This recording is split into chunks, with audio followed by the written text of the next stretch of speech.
এই জন্য বললে আরেক শব্দে বলা যায়, আমাদের যোগ্যতা শুধু শরীরের খোরাকের জন্য, খোরাক বোঝেন তো, শরীরের আহারের জন্য, আর আমাদের যোগ্যতা ব্যয় হইতেছে মনের আহারের জন্য। মন, শরীরের আহার হলো দুনিয়ার সমস্ত উন্নত জিনিস, এটা শরীরের আহার, শরীর এটাই পছন্দ করে। আর মনের আহার হলো গুনাহ, যা আল্লাহ রাসূল নিষেধ করছে ওটা করা, নিষিদ্ধকৃত জিনিস করা, এটা হলো মনের আহার। মন এটাতে খুশ, মন এটাতে কি, মন এটাতে খুশি, মন এটাতে খুশি, মন এটাতে ফুর্তিতে আছে, মন এটার দ্বারা এনজয় করে, মন এটার দ্বারা খুশি হয়, যেটাকে উর্দুতে বলে মন এটার দ্বারা লজ্জত পায়, মজা পায়, স্বাদ পায়।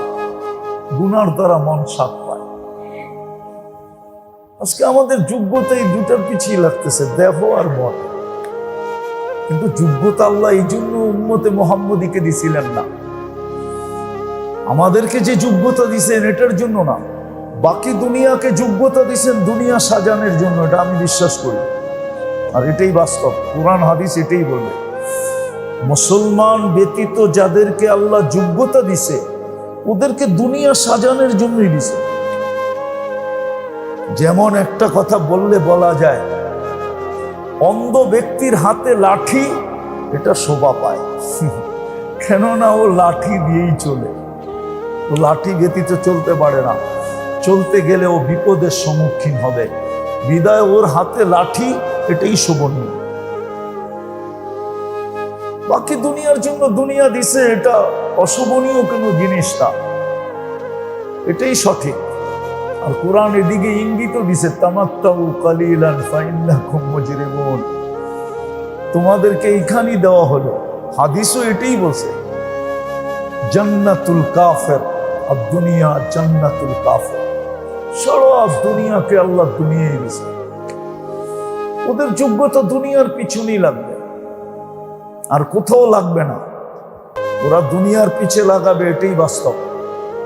কিন্তু হ্যাঁ, এটা একটা সত্য, মুসলমান যখন যোগ্যতাকে সঠিক জায়গায় লাগাবে তো দুনিয়ার বস্তু দ্বারা মুসলমান সবচেয়ে বেশি উপকৃত হবে।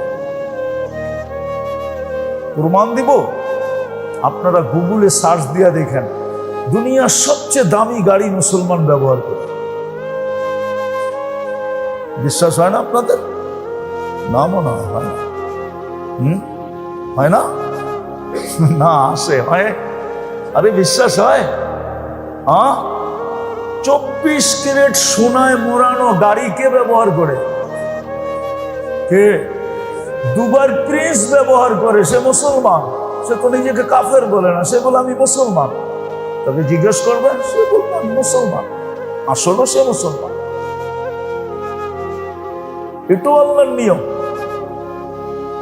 হ্যাঁ, দুনিয়ার সবচেয়ে দামি গাড়ি মুসলমান ব্যবহার করে,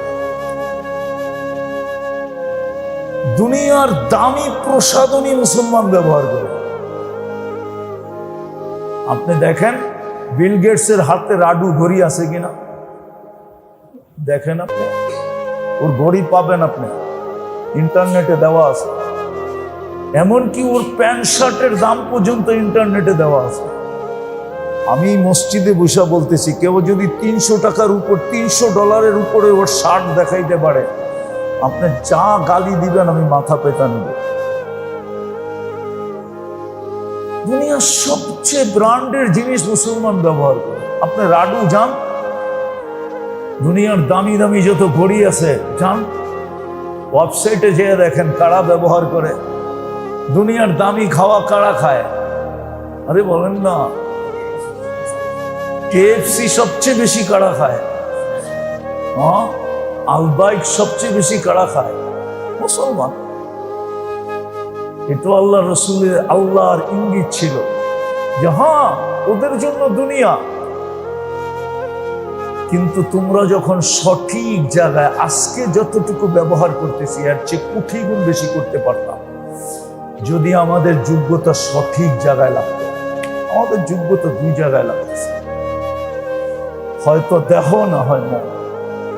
মুসলমান খোরাকের পিছনে দুই জায়গায়কে খোরাক দিতেছে, খাদ্য দিতেছে, একটা দেহ আর একটা তার মন। মনের খোরাক হলো গুনাহ। আজকে মুসলমান গুনায় অভ্যস্ত। মুসলমানের গুনাহ দেখলে কান্না আসে, উম্মতে মুহাম্মদী হয়ে আসে এই গুনাহ করে কি করে, বড় কান্না আসে। যদিও আল্লাহ সতর্ক করেন, আলহামদুলিল্লাহ সুম্মা আলহামদুলিল্লাহ, আমরা বেঁচে গেছি আমাদের নবীজির কারণে, আমাদের নবীজির চোখের পানির কারণে। নবীজি আল্লাহর কাছে দোয়া করছিলেন যে দেখতেছি আমাকে যা খবর শুনাইতেছেন, অতীত উম্মতের ইতিহাস যা আমাকে আপনি জানাইতেছেন, সব উম্মতকে তো আপনি সমূলে ধ্বংস করে দিচ্ছেন, আমার উম্মতকে কি সমূলে ধ্বংস করবেন? তো আল্লাহ বলছে, না বন্ধু, আপনার উম্মতকে আমি সমূলে ধ্বংস করব। আল্লাহ রসুলের চোখের পানিতে বেঁচে গেছে। নাইলে বড় দুঃখ লাগে এই সমাজে বাস করা। যদিও হাস্যকর ব্যাপার, কেউ লেখছে বাংলাদেশে কোনো বাংলাদেশি মানুষ নাই। বাংলাদেশে কোনো বাংলাদেশি কেন? বাংলাদেশে তো দুই দলের দুই দেশের মানুষ, হয়তো অর্ধেক ব্রাজিল নাইলে অর্ধেক আর্জেন্টিনা, ঠিক না? কি এই দুই দলের দুই দেশের মানুষই তো এই দেশে, ঠিক না? কি বলেন? দুই দেশের মানুষ না? অর্ধেক কোন দেশের আর অর্ধেক এই দেশের মানুষ তো এই দেশে নাই। আমাদের মাথায় কি ঢুকলো? এরকমই ভুলে গেলাম নবী রসুলকে, এরকমই ভুলে গেলাম আল্লাহকে।